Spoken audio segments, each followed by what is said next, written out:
সরিষা ফুল সরাসরি খাওয়ার প্রচলন খুব একটা নেই, তবে এটি দিয়ে কিছু খাবার তৈরি করা যেতে পারে। সর্দি ঠান্ডা লাগলে এটি বেশ উপকারে আসে।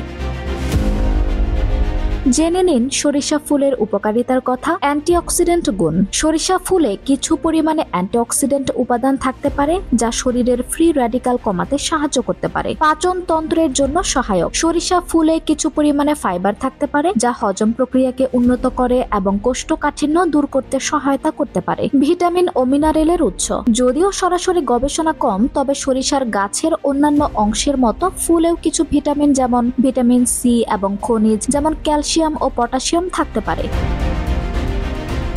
প্রাকৃতিক ঔষধি গুণ। ঐতিহ্যবাহী চিকিৎসা পদ্ধতিতে সরিষা ফুলকে হালকা জ্বর, সর্দি বা কাশি কমানোর জন্য ব্যবহার করার তথ্য পাওয়া যায়। ডিটক্সিফিকেশন। সরিষা ফুলের উপাদানগুলো শরীরের টক্সিন বের করতে সহায়ক হতে পারে। যেভাবে খাওয়া যেতে পারে। সরিষা ফুল ভাজি। সরিষা ফুল ধুয়ে হালকা তেলে ভাজা যায়। এতে পেঁয়াজ, রসুন, শুকনা মরিচ এবং মশলা যোগ করলে এটি সহজে ভাত বা রুটির সঙ্গে খাওয়া যায়। সরিষা ফুলের বড়া। সরিষা ফুল ধুয়ে ময়দা, বেসন, লবণ, মরিচের গুঁড়া ও পানি দিয়ে একটি মিশ্রণ তৈরি করুন। মিশ্রণ থেকে ছোট বড়ার মতো তৈরি করে গরম তেলে ভেজে তুলুন। গরম চায়ের সঙ্গে পরিবেশন করতে পারেন।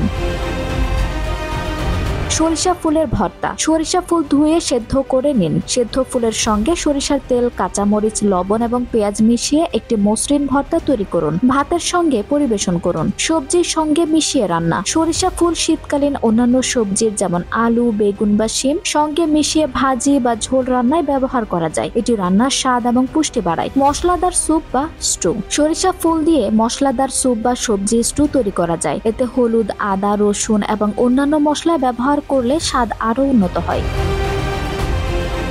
সতর্কতা। রাসায়নিক বা কীটনাশকযুক্ত সরিষা ফুল ব্যবহার করুন। ফুলটি ভালোভাবে ধুয়ে নিন যাতে মাটি বা ধুলো না থাকে। নতুন কিছু খাওয়ার আগে শরীরের অ্যালার্জি বা প্রতিক্রিয়া সম্পর্কে সতর্ক থাকুন।